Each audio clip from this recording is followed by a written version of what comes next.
जिले के सरस्वती विद्या मंदिर की छात्राएं शैक्षणिक भ्रमण के दौरान जिलाधिकारी सौम्या अग्रवाल के कार्यालय पहुंची और जिलाधिकारी से कई सवाल किए और जिलाधिकारी ने बड़ी ही शालीनता से छात्राओं के प्रश्नों का उत्तर दिया और भविष्य में बेहतर करने के लिए छात्राओं को गुरु मंत्र दिए। जिलाधिकारी सौम्या अग्रवाल के व्यवहार को देखकर छात्राएं उनकी मुरीद हो गईं। वहीं छात्राओं ने कहा, काश जिलाधिकारी सौम्या अग्रवाल हमारी टीचर होती तो बहुत बेहतर होता। एक्चुअल में मैं भी IAS ऑफिसर बनना चाहती हूँ। मेरा शुरुआत से मैं उनसे मिलना चाहती थी, मतलब कि जब से वो IAS बने हैं शुरुआत से मैं उनसे मिलना चाहती थी, पर कभी ऐसा संभव नहीं हो पाया। लेकिन हमारे स्कूल की वजह से आज हम यहाँ पे आए पहुँचे और हमें काफ़ी अच्छा लगा। ये थे कि अगर हम लोग उन्होंने बताया कि उन्हें क्या कहते हैं, वो पहले सॉफ्टवेयर इंजीनियर रही थी और उसके बाद से मैंने उनसे ये पूछा था कि क्या उन्हें पब्लिक डीलिंग पसंद है, तो उन्होंने बताया कि पब्लिक डीलिंग में मुझे सेटिस्फैक्शन, कि मैं जो कार्य कर रही हूँ उसके प्रति मैं उसके प्रति सेटिस्फाइड हूँ कि हाँ मैं ये कार्य कर रही हूँ। उन्हें सेटिस्फैक्शन होना चाहिए, उन्होंने ये मुझे बताया। और मेरा सवाल ये था कि उन्हें क्या पब्लिक डीलिंग पसंद है, तो उन्होंने मुझे बताया कि नहीं, मुझे पब्लिक डीलिंग नहीं, जो मैं काम कर रही हूँ उसके प्रति सेटिस्फैक्शन है कि हाँ मुझे वो है कि मैं काम। उनके बताने के भाव आपको कैसे लगे? जी बहुत अच्छे से उन्होंने पोलाइटली सारी चीज़ें बताई कि कैसे हमें क्या करना चाहिए, और अगर हम जो भी चेंज चाहते हैं क्योंकि एक्चुअल में बच्चे भविष्य होते हैं कंट्री का, तो जो उन्होंने बताया कि हम ही फ्यूचर है कंट्री का, तो हम कैसे जो भी हम चेंज चाहते हैं वो हम कैसे वो कर सकते हैं, कैसे वो देख सकते हैं। फिर आगे मिलना चाहेंगे आप DM जी ज़रूर।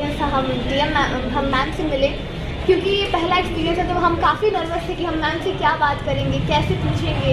लेकिन फिर जब हम उनसे मिले तो हमारी नर्वसनेस थोड़ी दब गई कि हाँ मतलब बात होगी ऐसे। क्या पूछी थी आप?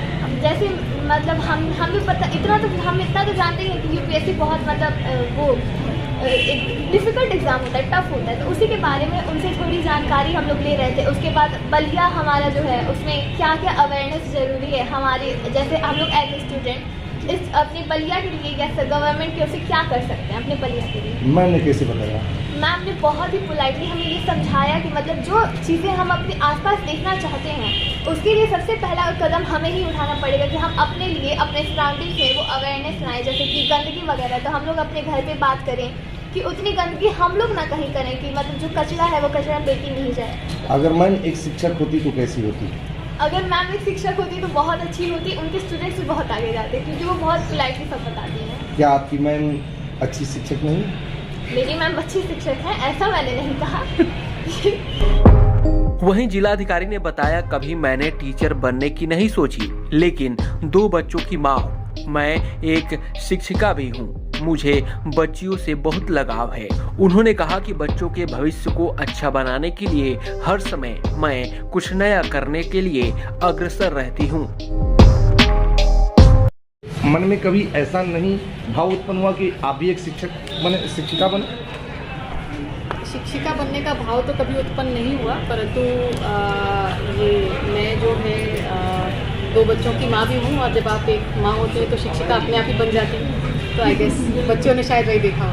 मतलब कि आप एक शिक्षिका की भूमिका में अच्छी लगती? जी हाँ, मतलब अच्छी तो लगती है मुझे। बच्चों से इंटरेक्ट करना, बच्चे मुझे बहुत ज़्यादा पसंद हैं और बच्चियाँ उनसे भी ज़्यादा पसंद हैं। किस प्रकार आपके यहाँ स्कूली बच्चियाँ आई हुई थी आपसे ये समझने के लिए कि आपके कर्तव्य और दायित्व क्या है, साथ साथ में यहाँ DM के कार्यप्रणाली के बारे में पढ़ने आई थी, क्या पढ़ाया गया?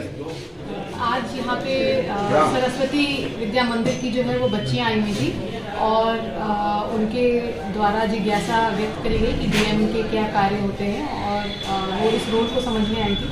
तो उनसे बैठ करके बहुत आराम से बात करी गई और उनके जो भी प्रश्न थे, चाहे वो किसी भी विषय पर हो, सिविल सर्विसेज के विषय में हो, उनका जवाब दिया गया और बच्चों को मोटिवेट और इंस्पायर करने का प्रयास किया। जी, आपकी तरफ से क्या संदेश दिए गए इन बच्चियों को जो कल के डेट में ये अपने आप में डेवलप करें?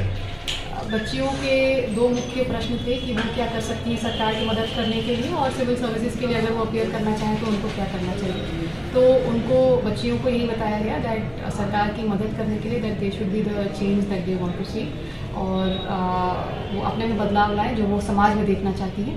और साथ के साथ सिविल सर्विसेज की तैयारी के लिए उनको ये बताया गया कि अखबार पढ़ें और अवेयर सिटीजन बनें। मैम, आपका ये सराहनीय कदम था कि बच्चियों को आपने इतना समय दिया। क्या इस तरह के समय अन्य विद्यालयों में जो रूरल एरिया में है आपकी तरफ से प्रदान किए जाएंगे?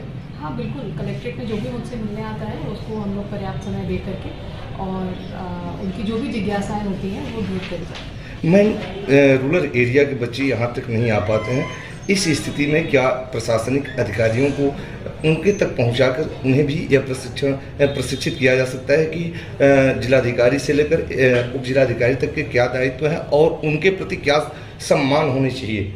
इसमें हम लोगों का जो है लगातार हम लोग स्कूलों में जाते भी रहते हैं, बच्चों से इंटरेक्ट करते रहते हैं, और नहीं जनपद के सारे अधिकारी जो है स्कूलों को इंस्पेक्ट करते रहते हैं, और रूरल एरिया के बच्चों से भी हम लोग का लगातार इंटरेक्शन बना रहता है। यूपी 60 न्यूज के लिए बलिया से मनोज राय की रिपोर्ट।